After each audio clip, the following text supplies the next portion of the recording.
Stress से बचना है, आसान सा काम है। याद रखें, कभी फूड ऑब्सेस बंदे को खाना खाते देखा है? जो मिलता है खाता रहता है, इंजॉय कर करके खाता है।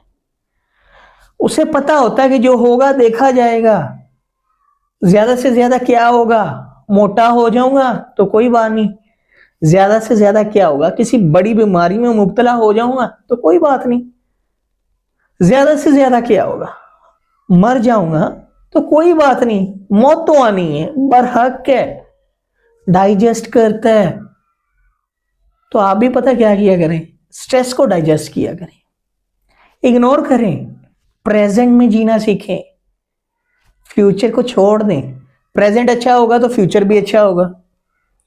अगर आपका प्रेजेंट अच्छा नहीं है तो याद रखें आपका पास्ट भी अच्छा नहीं होगा, और फ्यूचर वो तो डिस्टर्ब हो जाएगा।